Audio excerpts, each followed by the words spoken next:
Selamat pagi, Shalom kepada semua jemaat. Pada pagi ini kita bersyukur kepada Tuhan karena kita dapat bersama-sama berkesempatan sekali lagi untuk bertemu di dalam kebaktian secara online. Dan pada pagi ini sebelum kita mendengar firman Tuhan, mari kita datang kepada Tuhan dan menyerahkan masa ini ke dalam tangan Tuhan. Mari kita berdoa bersama-sama. Haleluya. Bapa, terima kasih untuk pagi ini. Terima kasih untuk firman Engkau pada yang akan kami dengar pada pagi ini.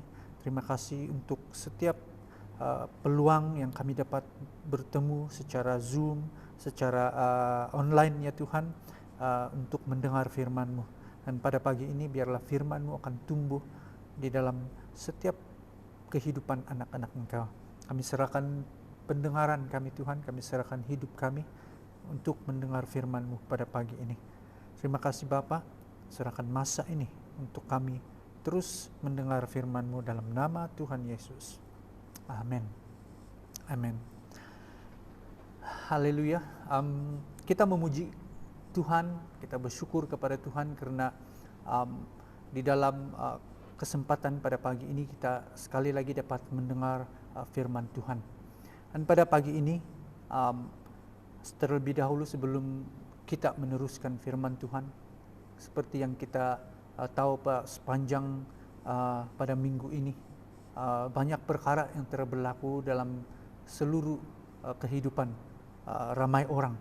Dan lebih-lebih lagi untuk jemaat kita turut merasakan apa yang mereka melalui di dalam beberapa hari ini, terutama yang mereka yang terkesan dengan banjir.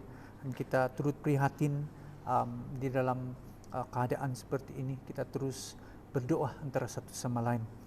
Jadi untuk itu pada pagi ini saya ingin mengongsikan firman Tuhan sesuai dengan apa yang kita telah lalui juga sepanjang minggu ini, yaitu beberapa hari yang lalu kita telah melalui ataupun kita telah merayakan Hari Malaysia pada 16 September. Dan seluruh rakyat, seluruh orang mempunyai suatu kegembiraan bila kita melalui keadaan dan hari perayaan Hari Malaysia ini. Dan community Kristen juga tidak terlepas daripada merayakan ini. Dan pada tahun ini community Kristen telah mengambil satu tema yang saya merasakan bahwa satu perkara yang sangat penting, dan tema yang telah diambil adalah mengenai era baru, perkataan era baru ini. Nah, beberapa tahun yang lalu kita sudah mula bercakap tentang era yang baru ini sesuai dengan apa yang Tuhan telah tunjukkan dan nyatakan, dan kita mula bercakap tentang berbicara tentang era baru ini, tetapi kita belum mendapat gambaran sepenuhnya apakah dan bagaimanakah bentuk era baru yang Tuhan maksudkan itu. Nah, jadi era baru itu merujuk kepada suatu keadaan yang tidak pernah berlaku atau belum pernah dialami sebelum ini. Jadi era baru ini bukan hanya berlaku bagi negara kita sambil kita merayakan Hari Malaysia, tetapi juga kepada umat Tuhan dan gerejanya. Itu yang lebih penting pada musim ini. Jadi sekarang dengan keadaan yang sedang berlaku di gereja, di dunia sekarang ini, kita mula mendapat gambarannya. Dan kita sedang mengalaminya pada ketika ini. Salah satu contoh yang kita boleh lihat adalah, kita ambil contoh gereja-gereja. Pada saat ini gereja sedang mengalami keadaan yang tidak pernah dialami sebelum ini. Dan ini adalah sesuatu yang kita tidak pernah lihat sebelum ini. Tidak seperti dulu lagi keadaan gereja pada masa ini. Nah, kita ambil contoh, tidak dapat berkumpul bersama-sama di dalam kebaktian bersama pun kita tidak dapat berkumpul pada ketika ini.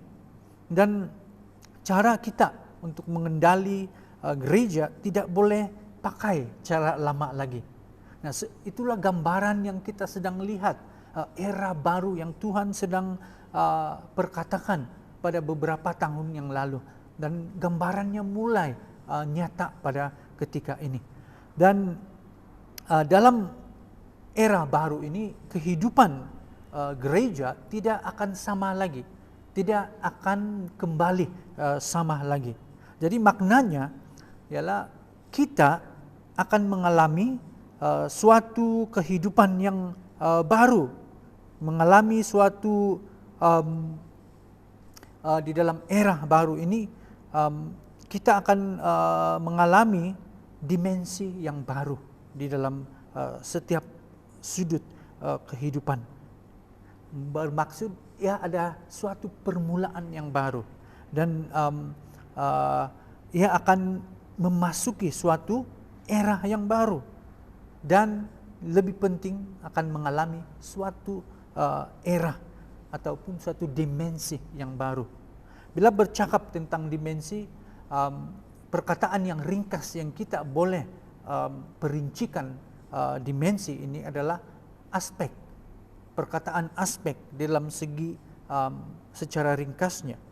Nah, dimensi baru yang diperkatakan di sini adalah keadaan yang melampaui keadaan lahiriah ataupun keadaan fisikal, dan ia adalah keadaan yang melampaui fisikal, yaitu keadaan di alam roh. Nah, jadi orang yang hidup di dalam dimensi baru akan mengalami kepenuhan hidup yang sejati. Nah, jadi kita perlu lepaskan perkara yang lama, dan kita mesti bersedia untuk menerima perkara yang baru. Inilah yang kita perkatakan bila bercakap tentang era yang baru. Cara yang lama itu tidak boleh kita gunakan untuk kita memasuki era yang baru ini. Kita perlu bersiap sedia untuk menerima perkara-perkara baru yang akan Tuhan lakukan di tengah-tengah kita. Nah, jadi untuk itu kita perlu suatu perubahan, dan kita perlu mengalami dimensi yang baru di dalam kehidupan kita untuk kita dapat membawa kita masuk ke dalam dimensi yang baru ini. Kalau kita melihat pada hari ini, keadaan yang kita sedang lalui di dunia ini, itu memerlukan suatu perkara yang baru di dalam kehidupan kita. Suatu perkara yang melampaui daripada kepintaran kita, melampaui daripada kekuatan kita sendiri untuk melalui keadaan ini. Jadi pada pagi ini saya ingin berkongsikan khotbah saya tentang keadaan-keadaan, yaitu era baru ini, dan saya memberikan tajuk khotbah saya pada pagi ini, mengalami dimensi baru di era yang baru ini. Dan inilah yang kita perkatakan secara ringkas pada pagi ini. Jadi untuk kita meneruskan di dalam perbahasan dan perbincangan tentang topik ini, kita perlu melihat dahulu kebenaran mengenai dimensi baru ini. Apakah kebenaran yang ada di dalam kita memperkatakan dimensi baru ini? Yang pertama adalah perkara yang di atas dan bukan di bumi itu menjadi fokus dan tumpuan. Itu yang pertama-tama, yang sangat penting. Lalu kita lihat di dalam Kolose 3 dari ayat 1 hingga 4. Saya bacakan di dalam Kolose. Kolose 3 ayat 1 hingga 4. Kamu sudah dihidupkan semula bersama-sama Kristus. Oleh itu kamu harus mengingini perkara-perkara yang di surga, di tempat Kristus duduk di atas takhta di sebelah kanan Allah. Hendaklah kamu memusatkan fikiran kepada perkara-perkara yang di surga, bukan kepada perkara-perkara yang di bumi. Hal itu demikian karena kamu sudah mati dan hidup kamu tersembunyi dengan Kristus di dalam Allah. Hanya Kristus yang dapat menyebabkan hidup kamu betul-betul bererti. Dan apabila Dia menampakkan diri lagi di bumi, kamu juga akan bersama-sama Dia dan menikmati kemuliaannya. Nah, secara umumnya orang berpikir bahwa kehidupan adalah mengenai dengan hal-hal jasmani, mengenai dengan hal-hal fisikal. Secara umumnya itulah apa yang difikirkan oleh manusia, dan hanya perkara fisikal dan lahiriah dan jasmani semata-mata. Itulah yang di dalam pikiran manusia bila memikirkan tentang kehidupan secara umumnya. Nah, untuk kita menjalani kehidupan yang bahagia, bila kita mempunyai pemikiran seperti itu, orang memerlukan kejayaan, orang memerlukan kemasyhuran, orang memerlukan pengiktirafan, orang memerlukan kekayaan. So, itulah ukuran untuk kita dapat menjalani kehidupan yang bahagia. Perkara-perkara ini, yaitu kejayaan, kemasyhuran, pengiktirafan, dan kekayaan. Nah, sebaliknya, realiti kehidupan menunjukkan kelihatannya bahwa mereka yang tidak mempunyai uang, dia mempunyai kehidupan yang buruk. Itu realiti yang ditunjukkan oleh kehidupan. Nah, akibat daripada semua ini, dengan mempunyai fokus seperti ini, apa yang ditunjukkan oleh kehidupan di dunia ini, realiti kehidupan, akibatnya kesan daripada itu adalah bila kita fokus, kehidupan orang akan fokus yang hanya mencari perkara-perkara fisikal sahaja. Jadi itu akan menjadi tumpuan kehidupan orang di dunia ini. Itu menjadi fokus dan tumpuan yang dikejar. Dan inilah orang yang disebut memikirkan dan mencari perkara yang di bumi. Orang-orang yang seperti itu tidak akan mengalami dimensi baru. Nah, inilah yang dikatakan bila kita memberikan fokus kepada kehidupan yang hanya mencari perkara-perkara fisikal sahaja, kita tidak dapat mengalami kehidupan ataupun dimensi baru di dalam kehidupan kita. Perkara di atas yang dimaksudkan di sini adalah bukanlah perkara yang dikejar dan dicari oleh manusia semasa berada di bumi. Bukan perkara-perkara yang itu diutamakan. Jadi perkara-perkara di atas yang dimaksudkan di sini adalah perkara yang melampaui segalanya. Bermaksud ia adalah perkara yang jauh lebih penting dari perkara lain di dalam kehidupan. Bukan hanya itu yang semata-mata yang penting, tetapi ada perkara yang jauh lebih penting. Bila kita bercakap tentang perkara di atas, maksud dia adalah ada sesuatu perkara yang lebih penting daripada apa yang kita kejar di dunia ini, yaitu apa? Perkara rohani ataupun surgawi. Itulah perkara yang utama bagi kita. Nah, untuk mendapatkan semua ini, kita perlu memikirkan dan mencarinya. Dia tidak akan datang kepada kita secara otomatis, tetapi kita perlu pikirkan, kita perlu mencarinya. Memikirkan perkara di atas bermaksud kita merenungkan sisi ataupun sudut yang lebih tinggi daripada apa yang dapat dilihat oleh mata fisikal kita. Bermaksud apa yang boleh dilihat oleh mata fisikal kita, yaitu material, kebendaan, dan perkara-perkara alami. Itulah yang bersifat fisikal, dan itulah yang boleh dilihat oleh mata. Ya, jadi perkara-perkara rohani adalah perkara-perkara yang tidak dilihat oleh mata. Jadi maksudnya bila bercakap tentang perkara di atas, seperti mana yang Kolose sebutkan, adalah kita tidak melihat semata-mata kepada perkara-perkara fisikal.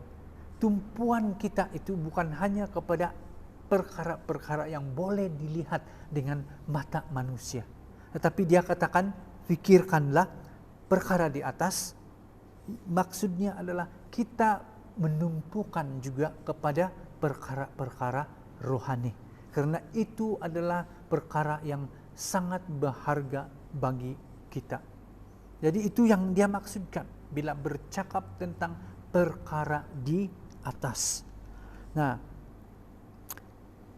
kalau kita boleh melihat di dalam Alkitab contoh-contoh.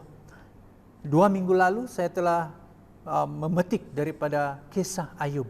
Dan pada minggu ini saya juga akan petik kembali, karena ada suatu perkara yang kita boleh ambil contoh daripada Ayub, kisah Ayub ini di dalam konteks kita pada pagi ini.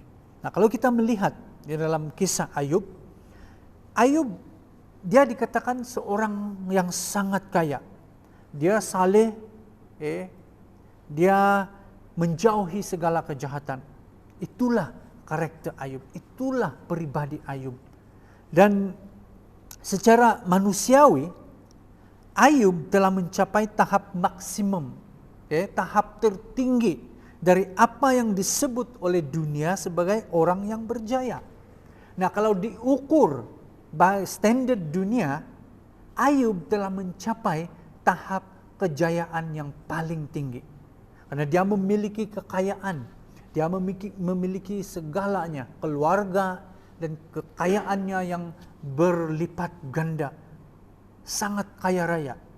Nah, itu menurut ukuran dunia adalah orang yang sangat berjaya. Itu adalah tahap tertinggi orang yang berjaya menurut ukuran dunia. Nah, satu hari, semua kita tahu cerita ini, pada suatu hari semua yang dimiliki Ayub, harta kekayaan, keluarganya, semuanya telah hilang tanpa dia mengerti apa sebabnya. Kenapa jadi begitu? Dia pun sangat muskil dan tidak dapat menjawab. Kenapa sekaligus dia kehilangan segala-galanya, harta dan keluarganya. Nah, jadi Ayub berpikir bahwa bila itu berlaku, semuanya sudah habis. Semuanya tidak ada harapan lagi. Bila ini berlaku, semua harta, keluarganya habis, hilang semua. Bagi dia berpikir hidupnya pun juga telah habis dan berakhir. Tetapi apa yang kita lihat adalah Tuhan mempunyai rancangan yang tidak diketahui oleh Ayub. Nah, dalam penderitaan yang besar, bukan kalau kita katakan bukan calang-calang penderitaan yang dialami oleh Ayub ini. Jadi dalam penderitaannya yang besar, Ayub mengalami pertemuan dengan Tuhan. So, ini yang sangat penting di dalam cerita Ayub ini. Di dalam penderitaannya, dia menemui Tuhan. Dia mengalami Tuhan. Nah, Ayub mendengar firman Tuhan yang akhirnya membuka mata rohaninya yang lebih tinggi. Jadi mata rohani Ayub terbuka bila dia mengalami Tuhan. Kehidupan dia di dalam kesusahan, dia telah mengalami Tuhan secara pribadi, mata rohaninya terbuka untuk melihat keadaan yang sebenarnya. Nah, ternyata bila di dalam pengalaman Ayub ini, kejayaan dalam hidup bukanlah tujuan utama kehidupan manusia. Nah, kejayaan hidup itu bukan tujuan utama dalam hidup manusia. Nah, tetapi apa yang lebih penting dari tujuan utama ini, kehidupan ini yang Ayub katakan adalah yang sangat penting daripada itu adalah pengetahuan tentang Tuhan secara pribadi. Itu yang sangat penting. Secara pribadi kita mengenal Tuhan. Secara pribadi kita mempunyai pengetahuan dan kita mengenali Tuhan secara pribadi. Itu yang sangat penting daripada tujuan di dalam kehidupan kita. Nah, dan apa yang terjadi? Ayub akhirnya mengerti mengapa semua kesukaran yang dia lalui itu. Dia tahu akhirnya kenapa dia harus lalui semua yang dia harus lalui itu. Jadi dengan itu dia mengalami suatu dimensi baru di dalam hidupnya. Kita boleh lihat itu di dalam Ayub 42 di ayat 6 dan 5. 5 dan 6. Dikatakan, hanya dari kata orang saja aku mendengar tentang engkau. Tetapi sekarang mataku sendiri memandang engkau. Oleh itu, aku mencabut perkataanku dengan menyesal aku duduk dalam debu dan abu. Apa yang penting di dalam ayat ini yang Ayub coba katakan? Dulunya dia katakan, saya hanya mendengar saja tentang Tuhan, dia katakan. Tetapi sekarang dia katakan, bila aku mengalami keadaan yang dia lalui itu, keperitan, kesusahan yang dia alami itu, dia katakan, sekarang aku sendiri telah melihat Tuhan. Mataku sendiri memandang engkau. Bermaksud di dalam kesusahannya, dia melihat Tuhan bekerja. Dia mengalami Tuhan bekerja di dalam setiap kesusahan yang dia lakukan. Jadi itu yang sangat penting. Kita mengalami Tuhan di dalam keadaan kita pada hari ini. Kira-kira apapun yang kita sedang alami sekarang ini, yang penting itu adalah pengalaman bila kita melihat Tuhan di dalam keadaan kita itu. Dulu memang kita mungkin banyak mendengar tentang Tuhan melakukan ini. Tuhan dapat lakukan ini. Melalui kesaksian-kesaksian kita mendengar Tuhan melakukan mujizat, Tuhan melakukan ini.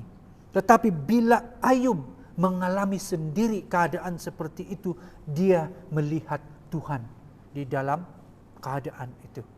Nah, jadi pada hari ini, apapun keadaan kita, apapun musibah yang sudah kita lalui di dalam minggu ini, kalau kita melihat seperti Ayub, kita melihat Tuhan di dalam musibah yang kita sedang lalui.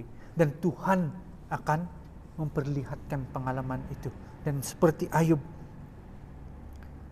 dia menyesal bila dia melihat Tuhan bekerja di dalam kehidupannya, di dalam segala perkara yang dia lalui. Dia menyesal apa yang dia telah katakan kepada Tuhan. Dia menyesal karena mungkin dia telah meragui Tuhan.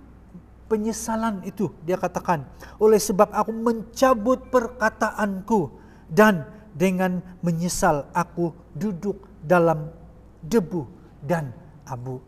Jadi maksud dia menyesal karena dia meragui Tuhan. Dan dia menyesal karena apa yang dia perkatakan kepada Tuhan. Karena dia sudah melihat. Jadi mari kita pada ketika ini, sekiranya kita melalui keadaan-keadaan musibah di dalam yang menimpa dalam kehidupan kita. Mari kita lihat perspektif seperti Ayub, di mana dia melihat Tuhan bekerja di dalam segala perkara yang dilaluinya. Dan biar dengan perkara itu, barulah dia faham kenapa dia harus lalui perkara itu. Kenapa dia harus melalui penderitaan seperti itu. Karena dia mengalami Tuhan itu sungguh nyata bila dia mengalami sendiri. Daripada apa yang dia dengar dulu, tidak berapa merasakan reality Tuhan itu. Tapi bila dia mengalami sendiri, dia merasakan Tuhan itu sungguh nyata. Jadi itulah kehidupan Ayub. Bila kita lihat, bila dia mengalami bencana, mengalami musibah, kehidupan dia tidak hancur, karena kehilangan harta benda dia. Sebaliknya, apa yang dia alami meningkatkan kerohanian dia. Dia meningkatkan keakrabannya dengan Tuhan. Dia meningkatkan pengenalannya akan Tuhan yang benar. Jadi perkara-perkara yang berlaku di dalam kehidupan kita ada kalanya itu membawa kita lebih dekat dengan Tuhan. Itu membawa kita lebih mengenal reality Tuhan di dalam kehidupan kita. Nah, yang kedua, kebenaran di dalam dimensi baru ini. Pekerjaan Roh Kudus di era yang baru ini. Nah, kalau kita lihat murid-murid Yesus, mereka berkumpul, mereka mengalami pencurahan Roh Kudus semasa di Yerusalem. Dan itu merupakan suatu peristiwa yang dahsyat, dan itu telah mengubah kehidupan sekumpulan murid Yesus yang hanya berkehidupan sederhana sahaja, dan mereka menjadi pahlawan ataupun warrior ataupun tentara Tuhan karena melalui satu peristiwa itu. Itulah yang mengubah, karena apa? Pekerjaan Roh Kudus di dalam kehidupan mereka. Bila mereka bertemu di tingkat atas, di loteng di Yerusalem itu.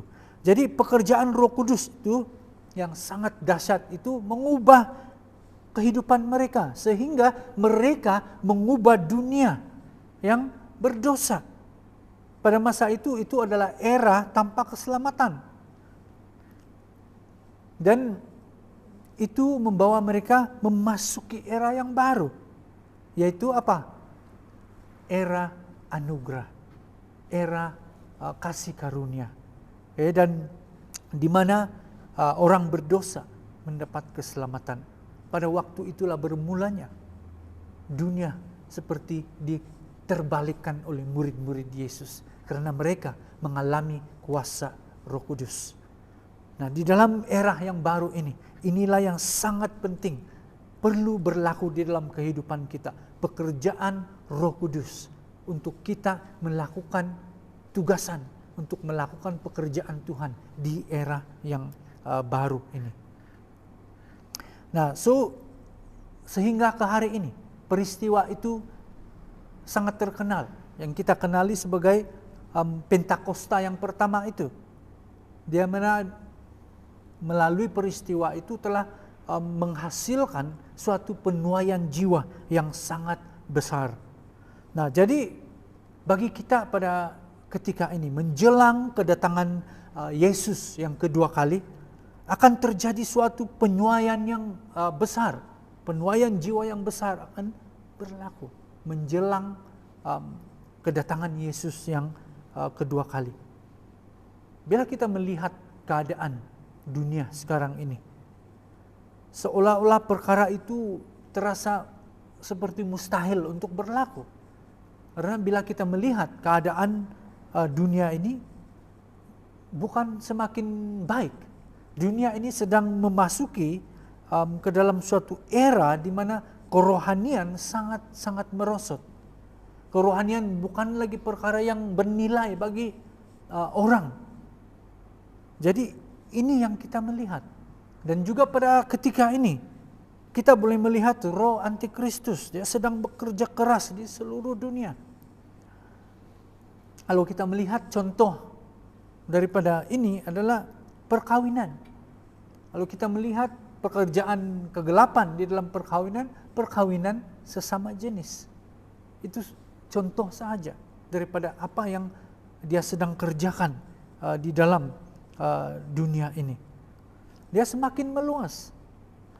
Kejahatan semakin menjadi-jadi di seluruh dunia. Kalau kita lihat di tempat kita juga pun kita boleh melihat perkara ini. sedang terjadi di sekitar kita. Nah, pun begitu, namun rencana Tuhan adalah terjadinya pemulihan. Itu yang Tuhan kehendaki. Supaya pemulihan terjadi, di dalam segala perkara ada pemulihan yang berlaku. Itulah yang Tuhan rencanakan. Supaya pemulihan itu berlaku. Nah, di dalam era baru, kita percaya bahwa pekerjaan Roh Kudus akan jauh lebih besar dan akan jauh lebih dahsyat daripada Pentakosta yang pertama itu. Karena kita tahu bahwa pada zaman-zaman akhir ini tuh firman Tuhan mengatakan tuaian itu sudah menguning. Tuaian itu lebih besar. Jadi kita percaya bahwa pekerjaan Roh Kudus itu akan berlipat kali ganda lebih besar lagi. Ya, dan kita akan melihat terjadi mujizat-mujizat yang luar biasa. Dan satu tanda yang kita akan melihat adalah penuaian jiwa yang terbesar dan yang terakhir sebelum kedatangan Yesus yang kedua kali.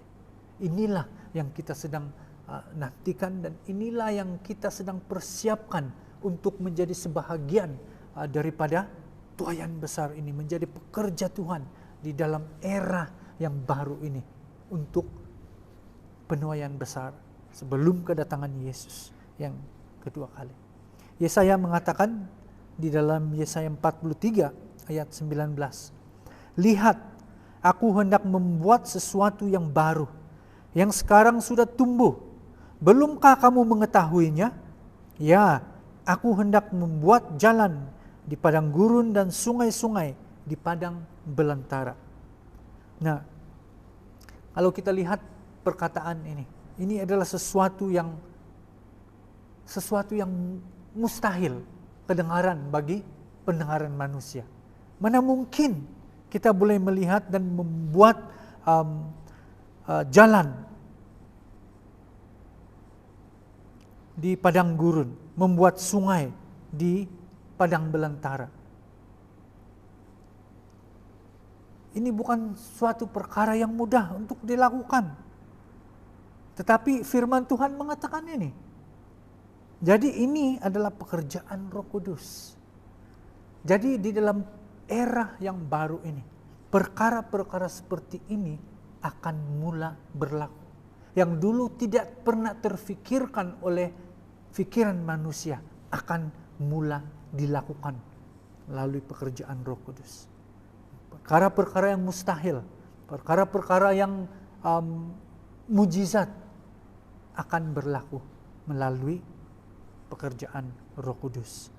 Dan inilah dimensi baru yang Tuhan akan kerjakan di era yang baru ini. Seperti itunya, bila kita bercakap tentang era yang baru ini, seperti kita mempunyai suatu perasaan yang wow itu. Era yang baru ini bercakap bukan hanya tentang perkara yang wow itu sahaja, tetapi ada perkara-perkara yang kita sendiri mesti ambil secara pribadi. Sama seperti Ayub, mungkin kita akan melalui keadaan seperti itu, tapi kita perlu mengambil ketetapan. Bila kita mau memasuki era yang baru ini, ada harga yang perlu kita bayar daripada kehidupan kita. Nah, jadi inilah perkara-perkara yang sangat menterujahkan. Sebab ini Yesaya ini adalah sesuatu yang tiada kita lihat dan di dalam pikiran kita di padang gurun mana mungkin boleh terjadi seperti itu. Jalan boleh dibuat, terjadinya anak-anak sungai-sungai di padang belantara. Ini adalah mustahil bagi manusia. Tetapi inilah yang akan berlaku di era yang baru ini. Pekerjaan seperti ini yang tidak terpikirkan oleh manusia, itu yang akan dilakukan oleh Roh Kudus. Jadi di dalam keadaan ini kita perlu melalui suatu kehidupan ataupun melalui dimensi yang baru dalam hidup kita untuk kita dapat beralih dan masuk ke dalam era baru yang Tuhan katakan pada ketika ini. Gereja perlu bersiap untuk masuk ke dalam era ini. Tetapi itulah sebelum kita dapat masuk di dalam era ini, kita sendiri perlu mengalami dimensi baru di dalam kehidupan kita. Nah, yang ketiga adalah menjadi prajurit Tuhan. Kita tahu bahwa Tuhan akan melakukan pekerjaan yang besar. Itu sudah tentu. Itu yang kita tahu. Jadi yang harus kita lakukan pada ketika ini adalah mengalami dimensi baru di mana kita menjadi prajurit Tuhan. Itu yang sangat penting pada ketika ini. Itu membawa maksud kepada kita bahwa kita perlu mengalami perubahan daripada kita hanya jemaat pada ketika ini. Kita perlu mengalami perubahan itu. Daripada jemaat kita menjadi tentara Tuhan. Daripada jemaat kita menjadi pekerja-pekerja Tuhan. Itu yang perlu kita alami sebelum kita masuk dalam era yang baru ini. Sebab inilah yang Tuhan mau kita lakukan untuk memasuki era yang baru ini. Jadi bersiap. Jemaat bersiap untuk menjadi tentara. Bersiap untuk menjadi pekerja-pekerja di kerajaan Tuhan. Jadi inilah yang perlu kita lakukan. Inilah yang saya mau katakan kepada kita sebagai satu community, sebagai satu gereja, sebagai satu keluarga Tuhan. Ini yang kita perlu persiapkan. Mindah kita, roh kita untuk memasuki ke dalam era yang baru ini. Jadi kita perlu sadar dan kita perlu, bila kita sadar, kita perlu mengambil ketetapan. Kita tidak boleh lagi hanya menjadi jemaat biasa. Kita tidak boleh lagi pada musim ini katakan saya hanya menjadi ahli gereja. Tidak mencukupi. Itu bukan tuntutan bagi kita sudah pada musim ini. Tetapi kita mesti upgrade. Kita mesti mengalami dimensi baru di mana kita menjadi pekerja di ladang Tuhan. Kita mesti menjadi tentara Tuhan. Amen. So itulah yang kita dipanggil pada musim ini. Sebab itu kita perlu mengalami dimensi baru di dalam kerohanian kita, di dalam perjalanan rohani kita sebagai umat Tuhan, sebagai Kristen. Jadi saya mau katakan ini kepada semua jemaat kita pada musim ini, supaya inilah yang kita perlu lalui untuk kita dapat masuk ke dalam era yang baru ini. Inilah maksud era yang baru, yaitu tiada lagi yang disebut jemaat. Tiada, hanya ada tentara-tentara, hanya ada pekerja-pekerja di dalam ladang dan kerajaan Tuhan. Nah, jadi masanya untuk kita pada akhir zaman ini, untuk kita berdiri, untuk kita mengalami mujizat ini. Daripada jemaat menjadi tentara, kita mengalami mujizat dan penuaian besar pada akhir zaman ini. Nah, jadi inilah masa untuk kita angkat senjata, bukan untuk senjata fisikal. Kita mengangkat dan kita mengangkat senjata, kita mengangkat peralatan dan perkakas-perkakas kita di dalam kerajaan Tuhan dan melakukan tugasan kita sebagai prajurit, sebagai pekerja-pekerja di ladang Tuhan. Semua kita ada peranan. Semua, tidak ada yang terkecuali. Semua ada peranan dan semua ada tugas yang perlu dilakukan masing-masing dengan peranannya. Jadi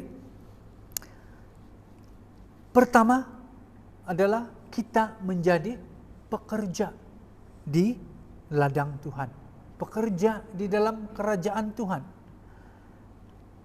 Pekerjaan-pekerjaan di dalam kerajaan Tuhan itu cukup banyak. Apa yang dikatakan oleh Matius 9 ayat 37 dan 38, dia katakan, Yesus berkata kepada pengikut-pengikutnya, tuaian sungguh banyak, tetapi penuai hanya sedikit. Berdoalah kepada pemilik tuaian itu supaya menghantar pekerja untuk mengumpulkan tuaian. Ini pekerjaan yang banyak, sehingga tidak cukup pekerja untuk mengumpulkan tuaian. Tuaian itu sedang menunggu, tuaian yang besar, tapi pekerja dia tidak cukup. Jadi bermaksud setiap daripada kita ada peranan, ada tugas yang kita perlu lakukan.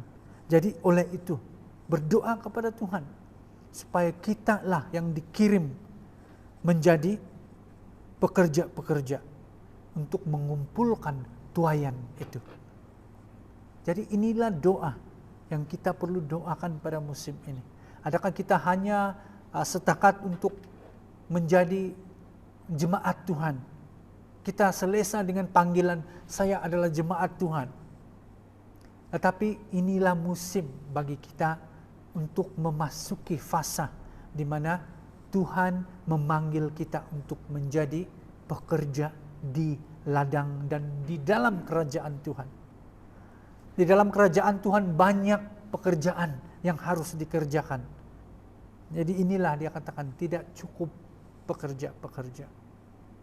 Dan kitalah pekerja yang Tuhan cari pada musim ini. Jadi pada musim ini kita ambil peranan kita bangkit dan kita melakukan peranan sebagai pekerja, bukan lagi sebagai jemaat. Selalunya jemaat ini adalah kita hanya menerima. Tapi seorang pekerja adalah melakukan dan memberi, melakukan dan memberi. Itu dari tenaga daripada peranan mereka untuk menjalankan tugas kerajaan. Kita ini adalah duta Tuhan. Ingat itu. Kita ada tugas kerajaan yang perlu kita selesaikan. Jadi pada musim ini, inilah panggilan Tuhan.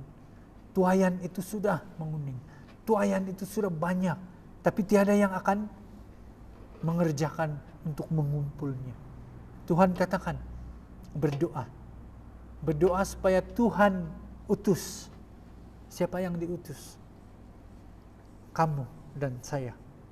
Jadi inilah yang kita perlu sedar pada musim ini. Di dalam era gereja kita, semua gereja di dunia ini sudah berubah di dalam keadaan sekarang ini. Jadi kita bersama-sama mau melangkah ke dalam suatu era yang baru yang Tuhan panggil kita. Tapi kita perlu mengalami dahulu sebelum kita masuk. Mengalami suatu pembaharuan di dalam kita. Suatu kesadaran di dalam kita. Dan mengambil ketetapan bahwa kita mesti beralih daripada seorang jemaat kepada pekerja di ladang Tuhan. Utusan kerajaan, pekerja kerajaan Tuhan. Amen. Nah, jadi untuk tujuan ini, apakah yang harus kita lakukan untuk kita mengalami dimensi yang baru? Saya percaya Tuhan mau kita masuk dan mengalami dimensi baru. Bukan hanya di dalam kehidupan pribadi kita, tetapi juga di dalam gereja kita. Kayak di era yang baru ini. Itulah yang Tuhan mau. Jadi apa yang kita harus lakukan di dalam keadaan bila kita mau mengalami dimensi baru ini. Jadi secara ringkas, ada 3 perkara yang saya ingin kongsikan. Pertama, memiliki cara berpikir yang baru. Inilah yang perlu kita lakukan. Kita mesti mempunyai pembaharuan di dalam pemikiran kita. Roma 12:2 mengatakan, janganlah kamu menjadi serupa dengan dunia ini, tetapi berubahlah oleh pembaharuan budimu, sehingga kamu dapat membedakan manakah kehendak Allah, apa yang baik, yang berkenan kepada Allah, dan yang sempurna. Nah, jadi cara berpikir yang baru adalah cara berpikir yang diubah oleh firman Tuhan. Sebab itu kita perlu secara pribadi, kalau kita mau mengubah cara berpikir, kita perlu mengisi pikiran kita dengan firman Tuhan. Itu sahaja yang perlu untuk mengubah pikiran kita. Selalunya orang untuk mau mengubah pikiran selalu mengambil kursus-kursus motivasi. Banyak kursus-kursus yang ditawarkan seumpamanya.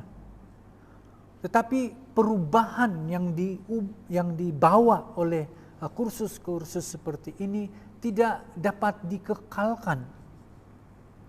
Tetapi hanya perubahan melalui firman Tuhan yang membawa perubahan yang kekal. Jadi itulah perlu kita isikan pemikiran kita ini dengan firman Tuhan. Jadi kita merenung, kita membaca firman Tuhan untuk membaharui pemikiran kita. Karena nilai daripada firman Tuhan itu berbeza dengan nilai yang kita terima daripada dunia ini. Nah, jadi maka dengan itu kita dapat mengikut kehendak Tuhan dengan benar. Selalunya kita ini mempunyai keinginan, mempunyai niat, kerinduan untuk mentaati dan mengikut kehendak Tuhan. Tapi seringkali kita tidak berjaya untuk mengikuti, untuk mentaati. Kenapa? Karena itu firman Tuhan itu tidak membaharui pemikiran kita. Sebab itu nilai yang kita hidupi itu tidak sesuai dengan perjalanan kehidupan kita, sehingga tidak dapat menolong kita untuk taat dan mengikuti perintah kehendak Tuhan dengan benar dalam kehidupan kita. Sebab itu sangat penting bila kita membaharui pemikiran kita dengan firman Tuhan, supaya juga kita dapat mentaati dan mengikuti kehendak Tuhan dengan benar dalam hidup kita. Nah, membaca dan merenung firman Tuhan setiap hari, itu adalah cara untuk memiliki cara berpikir yang baru. Jadi kita harus mempunyai niat yang sengaja untuk setiap hari membaca firman Tuhan, mengisi firman Tuhan di dalam kehidupan kita. Amin. Nah, yang kedua, miliki cara hidup yang baru. Inilah yang selalu kita dengar. Roma 6:4 dikatakan, dengan demikian kita telah dikuburkan bersama-sama dengan Dia oleh baptisan dalam kematian, supaya sama seperti Kristus telah dibangkitkan dari antara orang mati oleh kemuliaan Bapa, demikian juga kita akan hidup dalam hidup yang baru. Nah, cara hidup yang baru bermaksud kita harus membuang perkara-perkara yang lama, yang tidak berkenan ataupun tidak menyenangkan Tuhan di dalam kehidupan kita. Contohnya segala dosa dalam hidup kita. Kita perlu buang dalam kehidupan kita bila kita masuk ke dalam kehidupan yang baru. Hawa nafsu, keinginan daging, kita berkompromi dengan hidup yang berkompromi dengan dosa, dan juga keduniawian. Inilah perkara-perkara yang perlu kita singkirkan. Jadi cara hidup yang baru inilah yang dia maksudkan di sini. dengan cara hidup yang baru. Kita harus buang segala perkara-perkara lama dalam hidup kita. Sebab itu bila kita memasuki kehidupan yang baru, kita perlu buang semua ini. Karena kita tidak mungkin hidup sepenuhnya di dalam kehidupan baru itu sekiranya masih ada perkara-perkara lama yang mengikuti kita di dalam kehidupan kita. Bila ada perkara-perkara lama yang mengikuti kita, kita tidak dapat hidup di dalam kemenangan, di dalam kehidupan baru kita. Nah, begitu juga dengan kehidupan kita untuk kita masuk ke dalam era baru ini. Perkara-perkara lama kita harus lepaskan supaya kita boleh masuk dan nilai-nilai baru akan kita terima daripada Tuhan untuk kehidupan di dalam era baru itu. Nah, jadi dengan itu kehidupan yang kita miliki di dalam Tuhan itu kita harus pelihara. Kita harus menjaga agar kita benar-benar murni dan hidup kita itu hidup di dalam takut akan Tuhan. So, itulah yang kita perlu lakukan. Yang ketiga, yang terakhir, hati yang siap.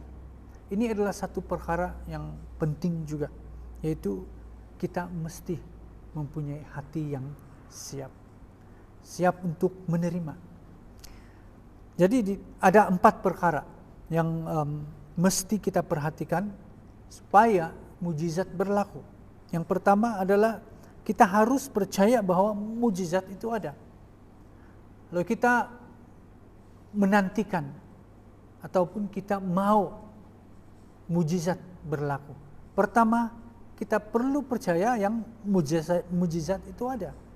Itu yang sangat penting. Bila kita menantikan mujizat itu berlaku kepada kita, kita perlu percaya mujizat itu ada. Yang kedua, jika Tuhan berbicara kepada kita, kita harus percaya dan bertindak walaupun itu tidak masuk akal. Selalunya Tuhan bila Dia memberikan, bila Dia berbicara kepada kita tentang sesuatu perkara, selalunya, lazimnya Tuhan berbicara tentang perkara itu di dalam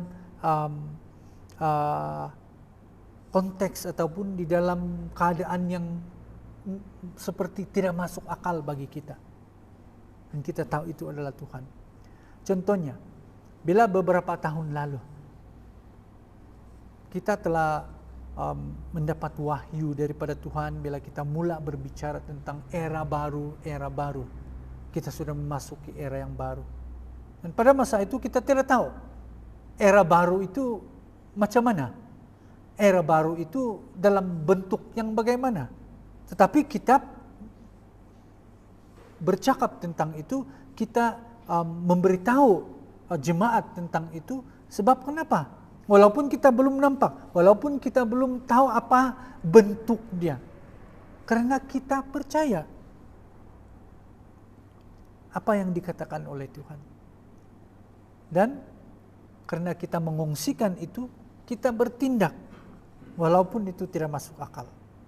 Nah, hanya beberapa tahun daripada itu sekarang kita boleh melihat gambarannya sedikit, belum gambaran penuh. Dan kita melihat era yang Tuhan katakan itu.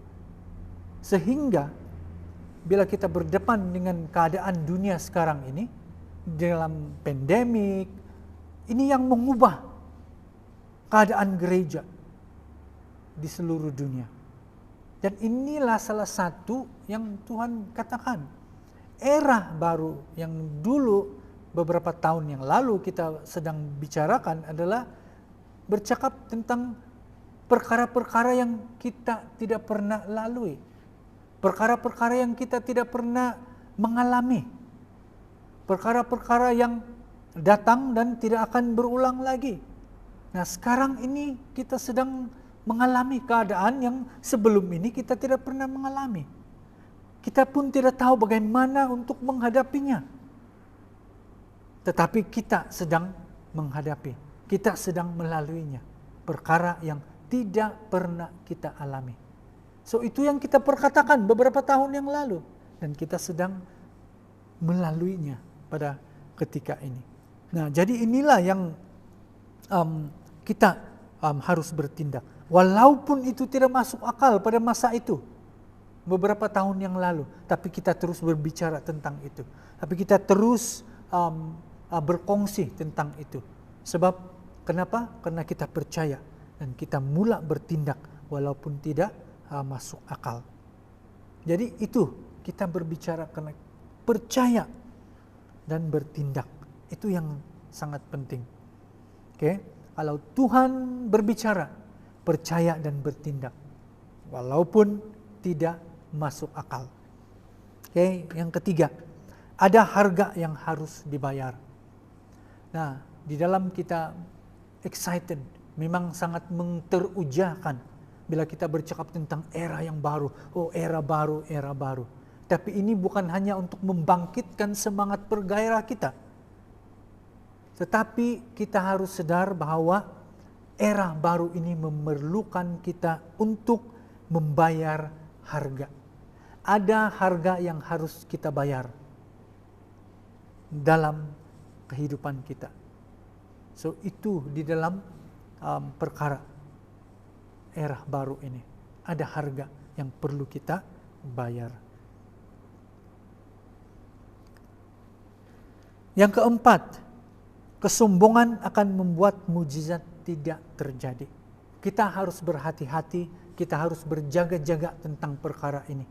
Jangan kita sampai menjadi sombong, karena itulah yang akan menghalang mujizat Tuhan daripada terjadi. Jadi berhati-hati, pelihara hati kita, guard our heart daripada segala kesombongan. Jangan kita sehingga menjadi sombong. Nah, jadi hati kita pelihara hati kita. Hati, bila kita memiliki hati yang siap, ya adalah satu hati yang siap adalah hati yang percaya. Ketika mendengar bahwa Tuhan akan melakukan mujizat yang tidak lazim. Nah, inilah yang selalu menjadi masalah bagi kita. Oke, hati kita. Kita tidak akan siap. Kita mungkin tidak akan terima bila kita mendengar bahwa Tuhan melakukan mujizat ataupun perkara-perkara yang tidak lazim. Yang tidak lazim ini maksud dia adalah yang unusual punya. Perkara-perkara yang tidak biasa terjadi. Beginilah Tuhan melakukan pekerjaan dia. Bukan yang biasa-biasa kita lihat Tuhan bekerja. Tapi bila dia melakukan perkara itu adalah yang tidak lazim berlaku. Jadi mukjizat pun begitu. Tuhan akan melakukan yang unusual miracles. Jadi itulah menunjukkan bagaimana hati kita siap. Hati yang siap. Oke, poin yang ketiga itu adalah bila kita percaya ketika kita mendengar bahwa Tuhan mau melakukan mujizat yang tidak lazim. Nah, hati yang siap juga adalah hati yang bergantung sepenuhnya kepada Tuhan. Tidak bergantung pada kekuatan dan kepandaian kita ataupun orang lain. Oke, tetapi kita bergantung kepada Tuhan. Hidup kita bergantung kepada Tuhan. Oke, jadi itulah orang yang hati dia siap adalah orang yang selalu membina perhubungan yang akrab, yang dekat dan intim dengan Tuhan. Oke, melalui doa kita, melalui masa kita bersama dengan Tuhan, di dalam pujian penyembahan kita, di dalam hidup kita bila kita merenung firman Tuhan, Dan bukan hanya merenung saja, tapi bila kita melakukan firman Tuhan. Jadi untuk peringatan bagi kita sebelum saya menutup pada pagi ini, Tuhan mengingatkan kepada kita di dalam Mazmur 18 ayat 8. Dia katakan, lebih baik berlindung pada Tuhan daripada percaya kepada manusia. Berarti biar kita bergantung sepenuhnya kepada Tuhan, jangan kepada manusia. Yeremia 17:58 mengatakan, beginilah firman Tuhan, terkutuklah orang yang mengandalkan manusia, yang mengandalkan kekuatannya sendiri, dan yang hatinya menjauh daripada Tuhan. Ia akan seperti semak bulus. Di padang belantara ia tidak akan mengalami datangnya keadaan baik. Ia akan tinggal di tanah hangus, di padang gurun, di negeri padang asin yang tidak berpenduduk. Diberkatilah orang yang mengandalkan Tuhan, yang menaruh harapannya pada Tuhan. Ia akan seperti pohon yang ditanam di tepi air, yang merambatkan akar-akarnya ke tepi batang air, dan yang tidak mengalami datangnya panas terik, yang daunnya tetap hijau, yang tidak khawatir dalam tahun kering, dan yang tidak berhenti menghasilkan buah. Amen. Amen. So inilah peringatan kepada kita. Nah, bila kita memasuki bercakap tentang era yang baru ini, inilah perkara-perkara yang perlu kita pertimbangkan, yang perlu kita buat ketetapan. Bukan perkara mudah, karena kita perlu bayar harga untuk kita membuat keputusan ini. Dan perlu kita beringat bahwa kehidupan kita ini adalah untuk melaksanakan pekerjaan Tuhan di akhir zaman ini. Dan kitalah yang dipanggil untuk menjadi pekerja Tuhan di ladang Tuhan. Jadi pada musim ini kita harus beranjak daripada status kita sebagai jemaat Tuhan kepada pekerja, kepada tentara, dan kaki tangan di dalam kerajaan Tuhan. Amen. So mari kita datang kepada Tuhan pada pagi ini lewat firman Tuhan yang kita telah dengar. Mari kita serahkan, sekiranya Tuhan berbicara kepada kita pada pagi ini, kita serahkan hidup kita supaya kita mempunyai peranan kita yang kita dapat lakukan sesuai dengan panggilan Tuhan. Mari kita berdoa. Haleluya Tuhan. Haleluya. Haleluya. Bapa, kami datang di hadapan Engkau dengan ucapan syukur Tuhan karena banyak perkara yang telah kami dengar melalui firman Engkau Tuhan pada pagi ini. Dan Tuhan, biarlah kami datang dengan hati yang penuh dengan ucapan syukur karena panggilan Engkau di dalam kehidupan kami itu sangat besar ya Tuhan. Dan kami tahu Tuhan pada pagi ini bahwa untuk kami masuk ke dalam era yang baru ini Tuhan, ada harga yang perlu kami bayar. Dan Tuhan, kami perlu pada saat ini untuk membuat ketetapan dalam hidup kami. Supaya Tuhan, kami tidak selesa dengan panggilan kami ini sebagai jemaat Tuhan. Tetapi pada musim ini, biarlah kami beralih daripada jemaat menjadi tentara. Daripada jemaat menjadi kaki tangan dan pekerja-pekerja di kerajaan Tuhan, dalam ladang Tuhan. Tuhan, inilah pada musim ini, biar Tuhan kami mempunyai hati yang mau melayani Engkau. Biar kami mempunyai hati yang mau mengabdi kepada Engkau pada musim ini. Lebih-lebih lagi Tuhan, bila bercakap tentang era yang baru, bukan hanya setakat mengalami perkara yang baru, tetapi juga Tuhan, kami mengalami kehidupan yang baru, pembaharuan di dalam kehidupan kami. Dan kami rela untuk mau membayar harga untuk kami menjadi alat Engkau. Tuhan, perkuatkan kami supaya kami boleh mengambil ketetapan itu ya Tuhan. Bukan tanggung jawab yang mudah, tanggung jawab yang besar ya Tuhan. Tetapi kami percaya Bila kami mengandalkan Engkau sepenuhnya, kami dapat melakukan panggilan Engkau. Kami dapat melakukan apa yang Engkau telah panggil untuk kami menjadi di dalam kerajaan-Mu Tuhan, yaitu menjadi kaki tangan, menjadi penuai-penuai di dalam apapun peranan kami masing-masing di akhir-akhir zaman ini menjelang kedatangan Engkau yang kedua kali. Tuhan, biar kami giat di dalam melakukan pekerjaan Engkau. Tuhan, kami Engkau panggil sebagai duta pendamaian Engkau. Engkau sudah mulakan pekerjaan Engkau untuk membuka pintu, membuka kesempatan untuk kami dapat menjalankan peranan ini.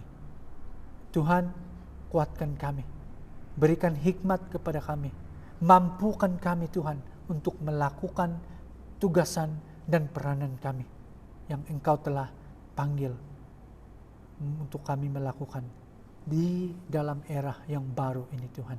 Gereja-Mu bangkit pada musim ini menjadi saluran Engkau Tuhan. Terima kasih Bapa untuk setiap anak-anak-Mu di Maranatha ini Tuhan. Biarlah kami sadar pada musim ini bahwa kami tidak lagi menjadi jemaat yang hanya menerima. Tapi musim dan masa dan waktunya sudah sampai bagi kami melakukan, memberi di dalam kerajaan Engkau. Terima kasih Bapa, Kau mampukan setiap anak-anak-Mu di gereja ini untuk menjadi prajurit Engkau, menjadi tentara Engkau, menjadi pekerja Engkau di ladang Tuhan dan di dalam kerajaan-Mu. Terima kasih Tuhan, berkati setiap anak-anak-Mu pada saat ini, apapun yang mereka sedang hadapi dalam kehidupan mereka, musibah-musibah, keadaan-keadaan yang susah, Tuhan, Engkaulah Tuhan yang mampu untuk memberikan segala kelegaan, segala pemulihan. Tuhan, saya berdoa, segala yang telah hilang, segala yang telah musnah, Engkau akan mengembalikan 2 kali lipat, lebih berganda lagi Tuhan daripada semulanya. Berkat Engkau mengalir dalam setiap kehidupan anak-anak Engkau. Terima kasih Tuhan, segala kemuliaan, hormat dan syukur kami kembalikan hanya dalam nama Tuhan Yesus. Amin. Amin. So ini adalah kebaktian kita yang sudah berakhir dan Tuhan memberkati. Amin.